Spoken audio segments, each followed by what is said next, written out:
Olá, boa noite a Boa todos. noite. Obrigada pela presença aí. Hoje a gente escolheu falar sobre miomas, que é principalmente uma doença muito comum na nossa população, tá? Quase metade das mulheres até os 50 anos vão ter miomas, então assim, se você tem, ou mesmo que você não tenha, pelo menos você conhece alguém muito próximo que tem, tá? O mioma, ele é um tumor benigno da camada muscular do útero. Então o útero ele tem 3 camadas: o endométrio, que é aquele que descama durante a menstruação, o miométrio, que é a parte muscular, e a serosa, que é a camada mais externa. O mioma, então, é um tumor dessa camada muscular, que é a camada intermediária do útero, totalmente benigno. Às vezes eu vejo os pacientes se assustarem: eu fiz um ultrassom e tem escrito tumoração compatível com mioma, tá? O tumor ele pode ser maligno ou benigno. O mioma ele é totalmente benigno, não tem nenhum risco de malignização, tá? Então uma coisa que a gente pode ficar, não precisa ficar assustada diante de um diagnóstico de mioma, e ele é muito comum, tá? Os miomas, eles se dividem de acordo com a localização em submucosos, que são os miomas que ficam mais para dentro da cavidade uterina, os miomas intramurais, que ficam a maior parte deles localizado nessa camada interna, e os subserosos, que tem a parte mais externa, tá? Eles podem ser totalmente assintomáticos, então às vezes é só um achado de exame, a paciente nunca sentiu nada, nem sabia que tinha e foi lá fazer um ultrassom e descobriu, tá? Ou eles podem causar alguns sintomas, que vão desde um aumento do fluxo menstrual até cólicas importantes. Miomas maiores podem dar sensação, então normalmente miomas mais anteriores e grandes podem dar sintomas urinários. Mioma maiores e mais posteriores podem dar sintomas de alteração do hábito intestinal, da evacuação, tá? E isso vai depender da localização e do tamanho, né? Normalmente os miomas que são... Às vezes, se for muito grande também, até você vê o aumento do volume abdominal. Isso, né? às vezes a paciente se queixar e começou a grande. aumentar a minha barriga e eu não sei o que isso está acontecendo, tá? O diagnóstico ele pode ser feito baseado na história e no exame físico e com exames de imagem, então ultrassonografia, esteroscopia, ressonância magnética. E agora o Rogério vai falar um pouquinho do tratamento. E aí a gente fala um pouquinho mais, começa a tirar dúvidas de vocês. O tratamento do mioma, primeiro a gente tem que pensar o porquê a gente está tratando. Normalmente, a maioria das pacientes que tem mioma vão tratar porque o mioma está dando algum sintoma. Se não, o mioma não tem necessidade de ser tratado. Quando o sintoma é sangramento, ou seja, tem muito fluxo menstrual, está muito frequente, com muita cólica, o tratamento seria só você suprimir a menstruação. Então, uma pílula contínua, uma pílula de progesterona, um injetável trimestral de progesterona, ou o DIU com progesterona, tudo que vai cortar a menstruação, e às vezes com isso você controla o sangramento. E a paciente fica assintomática, então ela não precisa ter nenhuma intervenção. Quando o sintoma é sangramento e não responde ao tratamento clínico, daí a gente então vai pensar num tratamento cirúrgico, que seria a retirada do mioma, no caso de pacientes que ainda querem engravidar, ou tirar o útero de uma vez, se uma paciente que já tem filhos, ela não quer engravidar mais, e daí você já pode tirar todo o útero. A cirurgia pode ser feita por algumas vias.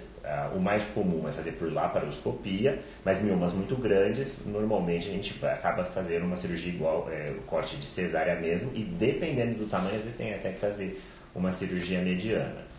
Agora, os miomas que são submucosos, como a Paula estava falando, que são os miomas que estão para dentro da cavidade uterina, esses são normalmente quando a gente tem que tirar esses miomas, e esses normalmente é o que é mais indicado tirar, porque eles causam muitos sintomas, já que eles estão ali dentro da cavidade uterina e causam muito sangramento. Daí, nesses casos, a gente tira por uma histeroscopia. É com uma câmera que entra pelo colo do útero, pela vagina, não precisa de corte, nada, entra pelo canal e a gente daí vai fatiando esse mioma e retira os fragmentos, tá certo? Esse a gente está falando de tratamento quando a gente está pensando em sintomas. Agora, a grande questão que vem e pacientes inférteis, né? Até daí quando tratar o mioma em paciente que não é um problema de sintoma, o problema é o desejo gestacional, né? Até daí perguntaram, aqui a Luana perguntou, miomas na cavidade uterina e na parede do útero são certeza de infertilidade? E daí, é verdade, não, eles não são, eles têm relação com infertilidade, sabe que miomas pode aumentar o risco de infertilidade, mas essa relação é bem controversa, não tem um consenso na literatura que miomas que atrapalham, que não atrapalham. O que tem de consenso? Mioma submucoso atrapalha muito a implantação, né? Por vários motivos. O primeiro é que o mioma ele é um corpo estranho ali dentro do útero, né? Que é onde o embrião vai se implantar, e essa presença do mioma pode impedir que esse embrião implante. Além disso, o mioma tem muito aumento da vascularização, aumento de libera alguns fatores, exatamente. Né? Por muito tempo a gente achou que era só uma coisa anatômica, mas já surgiram estudos mostrando que o mioma interfere nas citoquinas inflamatórias, interfere em toda essa resposta inflamatória pélvica, e isso atuaria prejudicando a receptividade do endométrio, né? Principalmente os miomas submucosos. Então, assim, é consenso. O mioma submucoso, que é aquele que fica para dentro da cavidade uterina, ele deve ser retirado, tá? E normalmente retira-se por histeroscopia. Só algumas situações que o mioma é muito grande, que daí a gente talvez não consiga tirar por histeroscopia. Algumas vezes dá para fazer mais de uma vez, você tira alguns pedaços, espera, depois repete a cirurgia algum tempo depois e tira o restante do mioma.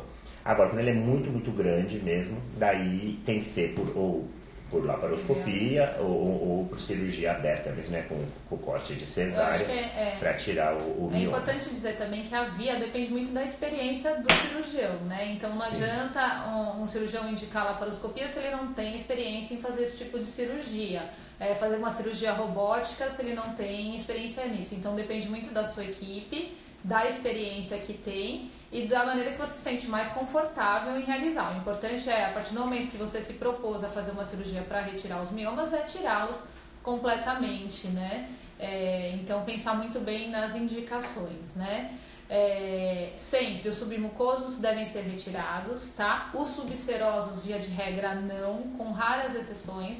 Aqueles que são muito grandes e levam sintomas compressivos ou tem um risco de degeneração. O que é isso? Às vezes o mioma ele é pediculado e ele torce, ou então ele cresce muito e ele precisa de muito sangue e acaba não tendo sangue suficiente para esse mioma se manter. E aí ele degenera e causa como se fosse um abdômen agudo. O paciente entra numa cirurgia de urgência e a gente tem que retirar esse mioma numa situação de urgência, mas essas situações são muito raras.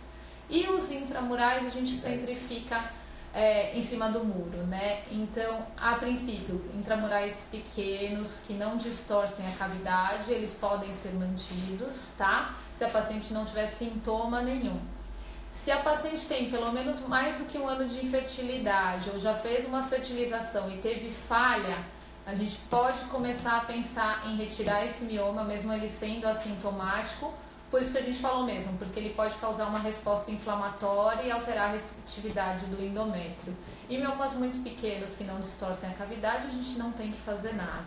Tá? Agora também não temos a resposta qual o tamanho do mioma. Tem alguns autores que eles falam que miomas acima de 7 centímetros deveriam sempre ser retirados. Outros falam que miomas acima de 5 centímetros deveriam ser retirados. E tem alguns estudos que defendem que o mioma ele pode aumentar as contrações uterinas. E quando isso acontece, daí sim a cirurgia pode ser benéfica, né?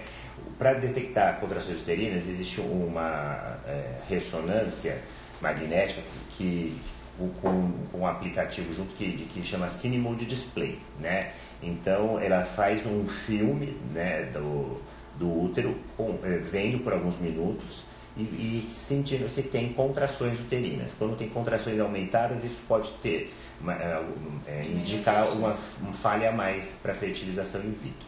Mas miomas muito grandes, acima de 7, existe uma tendência da gente tirar. E se você vê que o mioma, mesmo ele sendo intramural, ele está distorcendo ali o endométrio, ele está muito próximo do endométrio, que é o tecidinho, né, que reveste o útero, também teria uma indicação. E lembrar também que existe algumas opções de tratamento clínico para o mioma. Então, algumas pacientes que às vezes têm muitos miomas, Só que a cirurgia seria de risco porque você tiraria esse útero, ficaria todo fragmentado e se começa a ter muito sangramento e você não consegue conter, você pode acabar perdendo o útero na cirurgia. Existe a opção de você tratar clinicamente os miomas. Até tem uma pergunta aqui que perguntaram se o... A embolização também, acho que é importante a gente falar. Mas isso que é verdade, se o crescimento do mioma é hormonal. E ele entra nas patologias que são estimuladas pelos hormônios, tanto o estradiol quanto a progesterona. Então, até uma das opções, quando tem algum mioma que você tem um certo risco cirúrgico, existe a opção da gente congela os embriões, por exemplo, e você bloqueia os hormônios com o agonista do GnRH, que bloqueia como se a mulher entrasse na menopausa por aquele período. E você bloqueia por 3 meses, 5 meses, e com esses hormônios bloqueados, o mioma tende a diminuir e o processo inflamatório que ele causa tende a diminuir. É o mesmo que a gente usa também quando tem adenomiose, né, que seria uma outra patologia uterina também, esses hormônios. Uma coisa que perguntaram que eu acho que é importante esclarecer, mioma e endometriose não tem associação, tá, entre eles, são doenças completamente diferentes. A única coisa é que assim, os dois têm uma característica hormonal, que eles respondem a hormônio, então os miomas aumentam com a endometriose, com os hormônios, e a endometriose também. Mas uma coisa não tem nada a ver com a outra, tá? Embora existe muita associação com pacientes que têm as duas doenças, mas são doenças completamente diferentes, tem muita paciente que só tem um, só tem outro, mas existe uma frequência maior de pacientes, quem tem o mioma tem uma tendência um pouco maior de ter endometriose que uma paciente que não tem nada. E tem uma tendência genética também, até racial. A gente observa que pacientes negras também têm uma maior incidência de mioma do que as pacientes brancas, né? Então tem um componente genético, sim. Uma outra coisa que é importante que me perguntaram, e na gravidez? Eu não sabia que eu tinha mioma, de repente fui fazer ultrassom do meu bebê e foi descoberto o mioma. O que eu tenho que fazer, tá? Nada, né? A gravidez não é o momento da gente mexer com esse mioma, de operar. O mioma ele pode aumentar durante a gravidez porque a mulher está sobre um estado de aumento de hormônio, tá? E isso deve ser só acompanhado com controle ultrassonográfico, acompanhando o crescimento do mioma, tudo isso. Que o mioma, dependendo da localização, pode causar na gravidez é uma placenta fora do lugar, então se ele está numa localização, ele pode impedir que a placenta cresça no lugar adequado e aí ela vai procurar um outro lugar no útero para se implantar e às vezes ela fica com uma placenta mais baixa. Ele pode levar a apresentação anômala, então aumento da incidência de bebê pélvico, dependendo da localização que ele está. Em alguns casos, parto prematuro, tá? E dor, né, durante a gestação, compressão pelo próprio aumento do mioma, tá? A Alessandra está perguntando se ele pode desaparecer. Os miomas, eles não desaparecem, tá? Uma vez que você teve, ou ele vai ser retirado cirurgicamente, ou ele vai ficar aí para sempre. O que acontece é que ele pode reduzir de tamanho. Então, normalmente, quando a mulher entra na menopausa, se ela tinha um mioma que era pequenininho, parou o estímulo hormonal, esse mioma pode ficar tão pequeno que ele fica mais difícil de ser detectado no ultrassom. Mas ele não desaparece, não tem tratamento, né? Às vezes a gente escuta as pacientes falar, estou tomando remédio para tratar o meu mioma. Você está tomando remédio para controlar os sintomas. E é importante lembrar que ele tem muita recorrência. Isso. Então, muitas vezes você trata o mioma, faz cirurgia, tira todos os miomas e depois eles voltam a aparecer. Né? O único tratamento definitivo seria tirar o útero, daí realmente você não vai mais ter mioma. Mas senão existe esse risco de recorrência. Até por isso que a gente evita ao máximo a cirurgia. E uma vez feita a cirurgia, uma coisa importante, a gente tem que esperar um tempo para poder engravidar. Né? A paciente pelo menos aí 6 meses para poder engravidar, porque já está bem cicatrizado o útero, senão tem risco de rotura do útero. Então na gravidez, risco de rotura. E lembrar que quem já fez uma miomectomia tem que fazer cesárea, não pode entrar em trabalho de parto. Entrou em trabalho de parto, tem que fazer a cesárea, pelo risco de romper o útero mesmo, porque o útero tem várias cicatrizes. Aquela região onde fica a cicatriz fica muito maior, né? E só perguntar aqui, tenho 27 anos, miomas podem aparecer em qualquer idade? Pode aparecer em qualquer idade, mas é muito mais frequente entre os 35 e 45 anos. E não aparece depois da menopausa. Se aparece alguma coisa no útero na menopausa, daí tem uma chance grande de ser uma coisa maligna, porque não está crescendo com hormônios, ele está crescendo como tumores, então está crescendo por conta própria. A Carla pergunta também se o mioma pode virar maligno. Então, assim, o mioma é um tumor benigno. Em raríssimos casos, pode ocorrer a formação de um miosarcoma, que é um tumor maligno dessa região do miométrio. Que é tá? menos de 1%. É muito, muito raro isso, e a gente observa nesses casos, começa a aumentar muito grande, né? Normalmente o mioma ele pode dobrar de tamanho em um ano, né? Quando tem o miosarcoma, isso vai se replicando muito em questão de um controle de ultrassom para o outro, ele mais que duplica, e aí isso faz a gente suspeitar, além do aumento dos marcadores tumorais, que também vão estar bem maiores, tá bom? E perguntaram quanto tempo o mioma leva para crescer, que já retirou 2 vezes submucoso, como a gente falou, tem muita recorrência, até poder tirou o mioma submucoso, a gente orienta não ficar esperando anos para engravidar, né? Então já tentar engravidar, porque tem chance de voltar esses miomas, e cada intervenção no útero acaba sendo mais risco de perder o útero, e também do útero, né, acaba tendo uma cicatriz que apresente risco.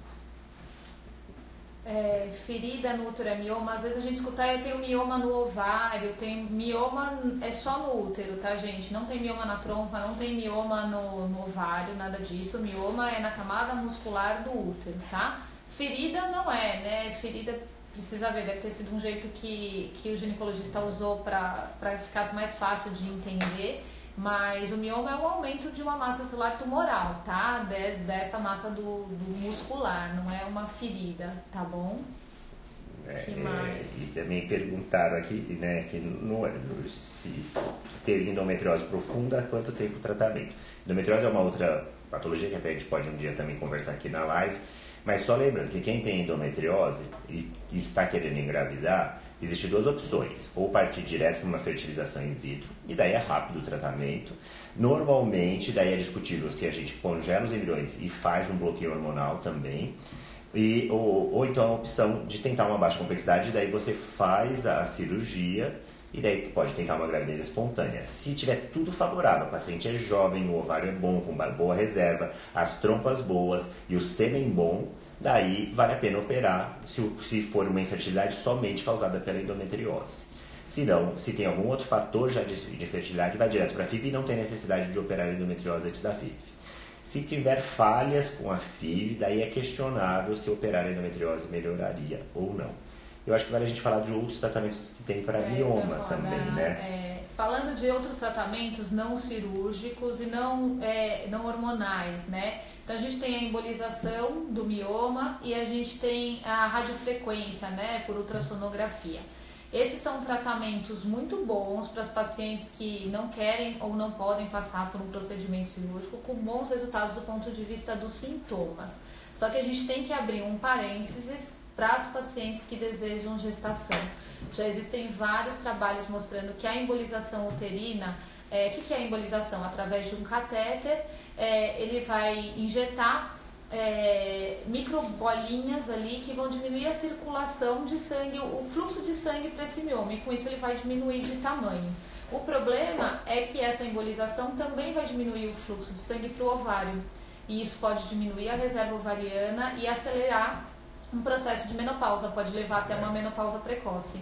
Então, não é um tratamento indicado para pacientes que desejam engravidar. Para as pacientes que não querem engravidar, que têm prole constituída, ele é uma ótima opção de tratamento para o mioma, mas nas pacientes que ainda desejam engravidar, é melhor ser evitado. E uma vez que a paciente fez embolização uterina, a cirurgia fica muito mais difícil, né? A gente perde a delimitação do mioma, então depois pensar em operar uma paciente que já fez embolização, já é uma cirurgia bem mais complexa do que a paciente que não fez a embolização. E tem um medicamento que ainda não foi liberado no Brasil, mas que usa-se muito na Europa e agora também nos Estados Unidos, que é o ulipristal. Ele é um bloqueador seletivo do receptor de progesterona. O mecanismo de ação, por que ele age nos miomas, não é totalmente entendido, mas sabe-se que diminui sangramento e diminui o tamanho dos miomas. Então é uma excelente opção, paciente que tem muito mioma, que não está conseguindo engravidar, não tem outro fator de infertilidade, é somente esse, Então é um tratamento clínico que pode diminuir os miomas e tem que fazer, você não pode ficar contínuo usando isso, porque pode dar uma alteração no endométrio, então você faz por um tempo e tem que ter um intervalo entre os ciclos que você faz com essa medicação. Os estudos que têm mostrado uns resultados bem promissores, mas ainda a gente não tem disponível no Brasil, né? E perguntaram aqui sobre se o mioma submucoso sempre causa aborto ou se eu posso engravidar com ele. Ele é risco para aborto, é risco para infertilidade e dificuldade de implantação. Não é necessário. Não é obrigatório. Você pode até tentar engravidar sem. E tem paciente que engravida com mioma submucoso. Mas se você tem uma dificuldade de engravidar, não está conseguindo engravidar, vale a pena tirar o mioma submucoso. Ou se teve já um antecedente de aborto, a cirurgia é muito simples para retirar. Recuperação 2-3 dias, a Exatamente. paciente está voltando às atividades, tá? Na maioria das vezes, em um tempo só, a gente consegue retirar o mioma por completo. E mesmo nos casos que tem que ser feito em 2 tempos, ou que a gente tem que usar análogo, a recuperação é muito boa. É 1 dia de hospital, 2-3 dias em casa, e a paciente pode voltar à sua atividade normal. Aí não vale a pena a gente correr o risco de engravidar e abortar, ou de ter um descolamento de placenta, de ter um problema maior ali na gravidez, uma vez que a gente sabe, né, que ela tem. Também estão perguntando assim, das sinéquias uterinas, após a estereoscopia, pode voltar? Sinéquia uterina é algo bem difícil de ser tratado, dependendo, lógico, do grau de sinéquia. O que seria a sinéquia? Uma cicatriz que forma no útero e, às vezes, naquela região da cicatriz, o endométrio não regenera mais. Então, às vezes, a parede anterior gruda com a parede posterior ali, e ali o endométrio não consegue crescer. Isso acontece geralmente ou quando tem algum processo infeccioso ou quando você faz alguma cirurgia, algum processo cirúrgico dentro do útero, que até às vezes com a miomectomia também pode acontecer. O mais frequente é com curetagens, né, que faz pós-aborto. E a sinéquia, para a cirurgia você tem que fazer por uma estereoscopia, você consegue soltar essas sinéquias. Se ela for muito, muito grande, os resultados não são muito bons. Dependendo do tamanho, a gente consegue ressecar as sinéquias, mas existe chance de que você soltar e ela colar de novo e voltar. Aí vale a pena no pós-operatório pensar em colocar um DIU com progesterona ou fazer uma reepitelização. Então dá bastante estrogênio, progesterona, para tentar fazer essa paciente ciclar e diminuir a chance de refazer as sinéquias, né? Uma paciente perguntou, ela falou que tem vários miomas, já fez fertilização e não engravidou, né? Então, assim, nesse caso, acho que a gente tem que investigar outros fatores de falha, ver qual que era a qualidade dos embriões, tudo isso. Mas a de se pensar, assim, numa cirurgia. Vai depender do número de miomas, então se forem muitos miomas, vai fazer uma cirurgia que vai retalhar o útero inteiro, isso pode não ser benéfico. Mas na localização, depende muito, tem que individualizar. Então, olhar o tamanho, olhar a localização, olhar até que ponto eles estão interferindo ou distorcendo essa cavidade ou não. E quando a gente tem uma falha FIV, de repente fazer uma ressonância, ver se isso está aumentando a contratilidade uterina e pensar ou no procedimento cirúrgico ou até no uso de um análogo para reduzir esses miomas e melhorar a receptividade aí do endométrio. Perguntaram de novo como que retira o mioma submucoso. É uma esteroscopia, paciente em posição ginecológica. Normalmente pode ser feito com sedação, mas normalmente é feito com RAC, né? Anestesia. Coloca o espéculo, a gente dilata o colo, tá certo? E entra com a câmera lá dentro e tem uma alcinha com cautério que ele vai fatiando o mioma, a gente vai tirando os fragmentos até tirar todo o mioma. Procedimento simples, demora 40 minutos e não passa disso. Se prolongar demais, a gente tem que encerrar a cirurgia para continuar no segundo tempo, porque o líquido que a gente injeta dentro do útero, ele pode cair da circulação e se faz isso em excesso, a paciente pode ter uma intoxicação hídrica, né, que a gente chama. Então, existe um limite de tempo que a gente pode ficar fazendo o procedimento. Se não conseguir fazer tudo num tempo só, não tem problema, a gente para no meio e depois faz no novo tempo. Falando não só de miomas, mas de outras alterações anatômicas que podem interferir aí na fertilidade, então a gente tem que lembrar dos pólipos, tá? que também são simples de serem ressecados por esteroscopia e podem diminuir a receptividade do endométrio, podem causar sangramento, tá? Dos septos uterinos, tá? Então, quando a gente identifica um septo, na maioria das vezes é indicada a metroplastia, que é a retirada desse septo para melhorar a cavidade. E tem também as malformações müllerianas, tá? O que seria isso? Os úteros bicornos, unicornos, gidelfos, tá? E aí, nesses casos, a cirurgia não está indicada, porque já são cirurgias mais complexas, que envolvem um tempo cirúrgico maior, a cicatrização é mais difícil e o benefício não supera o risco desses procedimentos, tá? Então, mioma e pólipo, isso já está bem estabelecido, tá? Mas as malformações müllerianas, como o útero de Delphi, o bicorno, a gente prefere não operar, tá? Perguntaram também se a gestrinona pode tratar mioma. Ela pode ser tratada mioma, na verdade, para controlar mais o sangramento, que é claro que como bloqueia a menstruação, pode ser um tratamento para mioma, mas é bem controverso se isso poderia diminuir os miomas e acredita-se que não, né? Então, é um tratamento para mioma, mas não vai resolver o problema do mioma, ele vai controlar sintomas. Mesma coisa usar anti-inflamatórios, usar antifibrinolíticos, né? Eles vão controlar o sangramento, mas não vão fazer com que esse mioma diminua de tamanho, tá? Exatamente. Uma paciente perguntou de trombofilia, se pode causar falha de implantação, fugindo aí um pouco do tema, mas pode, né? A gente, se for diagnosticada uma trombofilia, tá indicado o uso de enoxaparina numa próxima tentativa, tá? E se a sinéquia uterina atrapalha o preparo do endométrio para transferência, atrapalha. Muitas vezes o endométrio não cresce, a gente faz uma esteroscopia e vê que a sinéquia é o problema. Porque o que acontece é na sinéquia, o endométrio não cresce naquele lugar onde tem a sinéquia. E, né, se for uma sinéquia muito extensa, vai prejudicar bastante aí o crescimento do endométrio e com isso dificultar realmente a implantação. Existem alguns tratamentos para quando a sinéquia é muito grave, de colocar célula-tronco no endométrio para reepitelizar, tudo isso, mas é tudo coisa experimental que ainda não é viável, né, para fazer. E uma coisa que a gente faz em pacientes que têm mioma e suspeita de ter aumento das contrações uterinas, a gente normalmente pede essa ressonância Cine-Mode Display e se tem aumento das contrações uterinas, é um indicativo de operar, mas isso também é controverso, mas uma opção que tem é a gente fazer uma medicação para relaxar o útero na hora da transferência, que no caso é o atosiban. Ele pode diminuir as contrações uterinas, né, que poderiam dificultar a implantação aí quando a gente colocasse o embrião. Certo.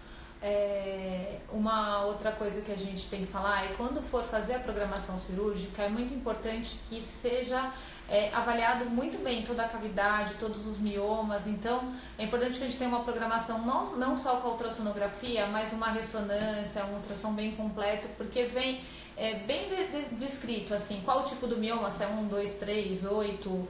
qual é a distância da serosa, qual a distância da mucosa, e aí com isso a gente consegue fazer uma boa programação cirúrgica, escolher qual que vai ser a melhor via para a retirada dos miomas, se é mais de um, se é melhor fazer laparoscópico, se é melhor fazer uma cirurgia aberta, tá?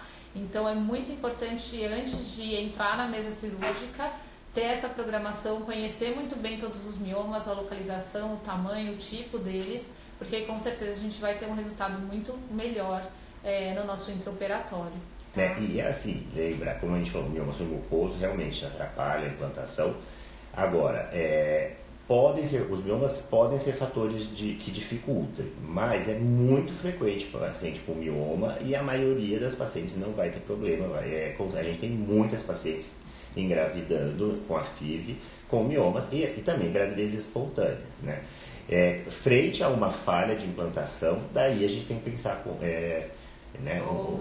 com mais carinho aí se realmente deve abordar. E uma opção, como eu falei, tem você congelar os embriões e antes de transferir, bloquear por 3, às vezes até por 6 meses os hormônios que fazem com que os miomas diminuam e daí então tem uma chance maior de implantação. É importante diferenciar de quem está tentando engravidar, de quem tem infertilidade, de quem tem mioma e já tem prole constituída, não deseja engravidar. É uma patologia, como a gente falou, super comum. Na maioria das vezes não precisa ser tratada, não precisa ser feito nada, tá? E só nos casos sintomáticos que a gente vai intervir, nem sempre cirurgicamente, na maioria dos casos a gente consegue controlar clinicamente, tá? Às vezes a paciente fala, não, eu quero operar, mas está lá já com 47, 48, a gente fala, não, espera, vamos tentar segurar um pouquinho, daqui a pouco você entra na menopausa e esse mioma não vai te causar mais nada. Agora, realmente, se o controle, às vezes está com 47 anos, se você treina tratamento clínico e não para de ter sangramento, daí, nesse caso, que a paciente está convicta de que ela não quer mais ter filhos, a esterectomia é uma boa Porque opção. é o tratamento definitivo, né? Porque tem uma grande chance de recidiva mesmo. Quem tem mioma tem predisposição a ter mioma e então o tratamento que é definitivo é a retirada do útero mesmo. Exatamente. Tá? Tá certo? Deu aqui o nosso tempo. Como Tá ovário bom. atrapalha? Como é que é? Se cistos ovarianos atrapalham na implantação? Normalmente não. Depende do que for o cisto. Se for um cisto de endometrioma, daí a endometriose pode ser um fator de risco para a implantação. Mas se não, os cistos que não sejam de risco, não tem nada suspeito, e o cisto por si só, ele não atrapalha a implantação. Às vezes ele pode atrapalhar a estimulação ovariana, mas isso não, a implantação não. Depois da esterectomia, precisa fazer algum exame? Papa Nicolau, você fala? É controverso, né, o Papa Nicolau, como a paciente não vai ter mais câncer de colo do útero se você tirou o colo, porque às vezes faz a esterectomia subtotal e deixa o colo do útero. Se tira o colo do útero, é questionável se precisa colher Papa Nicolau do fundo de saco. Normalmente um exame físico, né, e ginecológico periódico precisa, e quando necessário ultrassom para ver também outras coisas, né, para ver principalmente o ovário e que a gente não... A recomendação assim, se a paciente tem os 2 últimos Papa Nicolaus normal, com intervalo de 1 ano, ela pode repetir a cada 3 anos, né, isso até 65 anos, depois não precisa mais fazer não, a partir do momento que ela tem 2 resultados normais, dá para ficar tranquilo com isso, tá? E injeções só para diminuir o mioma, eu acho que ela deve estar falando do Zoladex ou dos análogos do GNRH, né? Aquilo que o Dr. Rogério falou, eles bloqueiam mesmo os hormônios e com isso simulam uma menopausa e aí esse mioma reduz de tamanho. Mas ele tem 2 indicações. Como pré-operatório, você usa para diminuir os miomas antes da cirurgia. Às vezes a paciente está com muita anemia, tem um risco de ir para a cirurgia e ter que fazer transfusão, então você às vezes bloqueia a menstruação com os análogos e daí você vai para uma cirurgia com menos risco cirúrgico. Isso seria uma indicação, ou então, como eu falei, nesse caso de você fazer antes de uma transferência. Porque ele é a curto prazo, né? Ele não vai tratar a médio e longo prazo. Você não pode usar mais do que 6 meses, porque tem os efeitos colaterais da medicação. E você para com a medicação, os miomas voltam a crescer. Então você pode fazer isso, como eu falei, e depois porque você já vai logo transferir o embrião. Daí seria indicado as injeções. Vamos encerrar. Obrigada aí pela audiência. Então, se tiverem mais dúvida, pode mandar para o saúde@ipgo.com.br, tá bom? Ou no nosso Instagram, doutora Paula Araújo e doutor Rogério Leão. Rogério BF Leão. Tá joia? Tá Obrigada. Bom. Até a próxima. Tchau, tchau. Tchau. Tchau.